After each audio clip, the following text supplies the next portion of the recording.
that's a good function. Let me take that same function and apply it to this, and then you go make a new jig.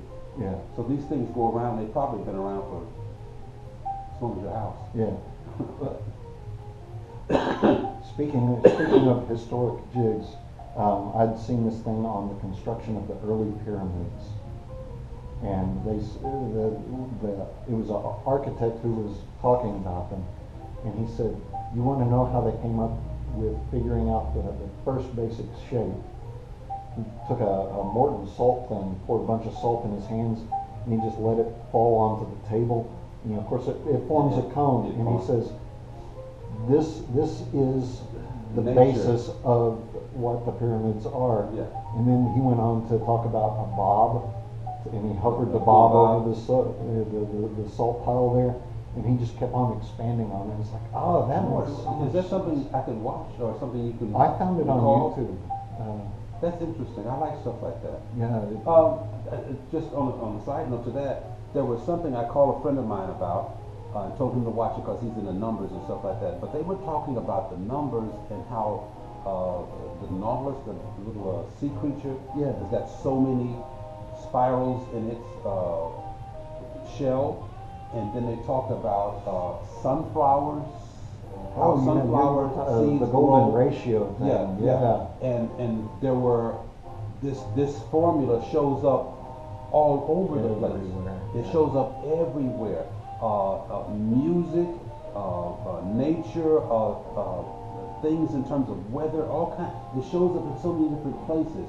And I was really enamored with that show that night. And I'm not an engineer, even though I do engineering. Yeah. I'm not an engineer, but an engineer would probably know all of those things in abundance, and maybe be able to apply a lot of that.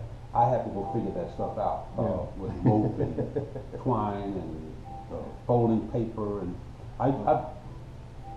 paper, folding paper will give you so many good things to do when you got paper.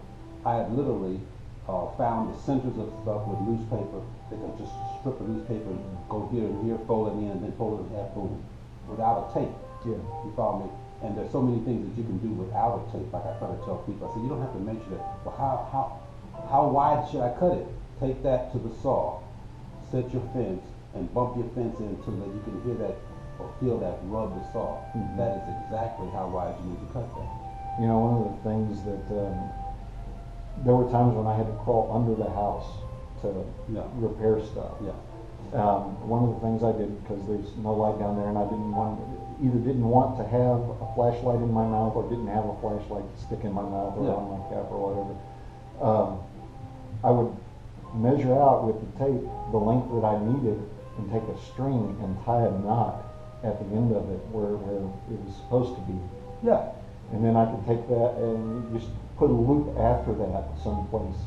And so I'd go under the house where I needed to be, tap a nail in, put my loop on that so that it was, all I got to do is, figure out, is it a knuckle length apart from where I'm putting the nail in the loop? So the loop would be here where my nail is, and then here's the knot, and that's where I needed to start from. And I could crawl the rest of the way under the house, and the end of it is where I would mark my stuff. Yeah. So I would use rope, I've called people up. Somebody would call me up or would get involved with a job, and I would say, do you have a dollar bill in your pocket?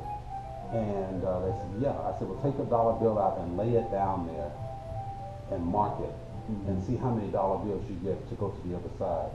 He says, well, what is that going to do for you? I said, a dollar bill is 6 inches. If you turn it the other way, it's 2 5/8 of an inch. And if you measure it, the thickness of it, it's about 4/1000 of an inch thick. So a dollar bill can give you a lot of information. Jigs nobody thinks about, And my wife, she does that all the time. She'll pull out a dollar and she'll measure something. 6 inches, 6 inches, and you can just do that and say, okay, it's 6 inches plus, or it's $7 bills is less than $7 bills. At least you know what size to get that you can cut to the length, But I was showing somebody something the other day. I think it might have been you when you were here at the shop. I used to practice with a pencil, marking 2 marks on a piece of paper, board, or whatever. And I got pretty good with it, and still am. but I do it all the time. So I've been doing it for 40 years. And you just make two little marks that I can say that's a 16th, that's an 8th, that's 5/16, that's 5/8, that's 3/4, that's 7/8. I can do that all the way up to 2 inches or so and be very accurate about that. And it helps you in the shop when you get ready to do something because you can, number one, you can find pieces of wood to fit something. Number two, you can look at something and tell if it's slightly off or not. And it just helps sharpen your mind with your fingers and all, you know. I'm sure Stevie Wonder and those folks who don't have sight are much better at Well, you know, the figuring guys, stuff out than me, but before I got into the woodworking, the guys that used to just piss me off were the guys who could take a look at a bolt head, and go, oh, that's a 3/8. Like, how do you know that's a 3/8? well, no, you can. Yeah, you Because can, I can do yeah. that. I can do that too. But Well, I can kind of do that now. I don't mess with bolts a whole lot, but before, you know, I was like, how do you know that for sure? you know how you learn that? You go to a job that's 7.5 miles away from a hardware store, and you say, I'm gonna get this, and you go and you get it, you come back, and you realize it's the wrong size. Oh, yeah. Then you remember, no, 1/4 20, 3/8, 16 or 18, 1/4 24. You remember Yeah. all those, and the sockets that go with them. Yeah. Yeah, the 7/16 and the 5/8 socket that go with certain bolts, but. You gotta Yeah, you're right about traveling back and forth to the hardware store. Oh, That'll suck up your day. Oh, yeah. That'll suck up your day. That's why when I leave, I got 2 gold boxes and I got little ditty bags, and depending on what I'm gonna do.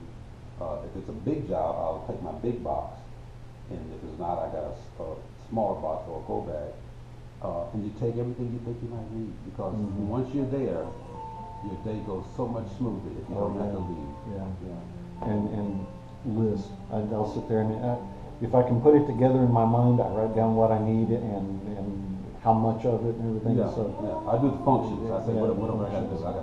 I gotta shave something, or I gotta sand something, or I gotta cut something, or screw something together. One of those functions that I need. What might come up. But that's what you do after time, man. So, yeah, woodworking, a lot of people get into woodworking like you go into the forest. You go into the forest for a lot of different reasons, and once you're there, you learn so much before you get out. One of the things that a niece was interested for a short time, then she discovered boys, but she was interested. Yeah. We are not the fault of the ruins of this world. No, we're not. We contribute to it, though. But one of the things, you know, she was interested in woodworking, and one of the things I tried to impress upon her was we were sanding down a block of wood. I was getting her used to working with the electric sander and then a hand planer and all of that stuff. Yeah. And she's like, well, I don't know if it's ready or not. It's like, take your fingers, let your fingers glide across it. It will tell you everything you need to know. She's like, I don't get it. And yeah, just keep going, tell me where it's rough, and just put a mark there. Yeah. And so she would put a circle there, and she'd keep going down the board and put a circle. And so I ran my fingers across it. And it's like, yep, she's right. She understands what it is. Yeah. You know, here's where it needs to be. But we lose that. We've lost that as Homo sapiens in terms of this other sense of where we are, our awareness. Like I talked about going to the forest and all that. I relate so much back to nature, but we've lost that. I try to tell people, listen to the tools. The tools will tell you when they're doing a good job. You know. Your tool is listening to you. The tools will tell you when you're doing a good job. And so, so I can hear something happening across the shop, and it'll be a high-pitched sound. Yeah. Something. And I'll stop what I'm doing and go across the shop and go, hey, so-and-so, Ralph, what just happened? I don't know, I was just cutting the boards. I said, okay, did you have it up against the back? I said, yeah. I said, I don't know, because the sound that I heard is what brought me over here. I said, that's an air sound. That was an air sound. It means that you clapped, something made a high-pitched air sound, and you gotta make sure you keep this up against the foot of that saw. Otherwise, the blade's gonna grab it and slap it up against it, and that's what I heard. That's what I heard. How'd you hear that? I said, because I've been in the shop for 40 years. I know all the sounds. I know all the sounds, and I know when they're right and when they're wrong. That will snatch a piece of wood out of your hand, and that saw is electronic piranha. It doesn't care about you. None of these animals in here care about you. Yeah. They just care about cutting. They care about doing their job. Their job is to, when I'm on, I'm cutting something. And it doesn't matter whether it's you or a piece of wood. So be careful, man. This stuff here is dangerous stuff. I got a lot of respect for all these tools. But that sound, I can hear. And those feelings when you feel something moving, if I want something to stay in place and not move, I will put my hand between it and its base. In other words, whatever it's going to attach to. Then if I reach for something, I can feel when it moves. Because too many times I've just held that, you reach for a clamp or a screw run, you come back, you screw it in place, you walk away, you come back, and it's like a quarter inch out, and it's like, how did I get a quarter inch out? I was holding it. Yeah. You were holding it without a reference. If you put your finger between the wood and where it might move, it'll automatically tell you when it moves. You follow me? Oh, yeah. So, It's that whole premise of measure twice, cut once. Cut You know, once, yeah. but there are so many different ways you measure things to get it where you want it. yeah. And you know, if you were to come into my house, I bet you could walk around and look at the baseboards and go, "Oh, that was when he first started out." And this was the last one he This did. is the last one he did, yeah. This is great. This is beautiful. This is beautiful. When people come to your house, direct them over here first. Yeah, that's true. Because I can look at old cabinets and think, why did I make that cabinet that way? Or things like that. You'll say to yourself, I could have done better. You know. And you did Yeah. your best at the time. Oh, yeah. Yeah. Well, I'll tell you, I don't know how many times I've watched YouTube videos all the time to learn different techniques and stuff, because you can never stop learning. And there are so many times that I've looked at a project that I've done similar to what I'm watching and gone, oh, if I had only done it that way.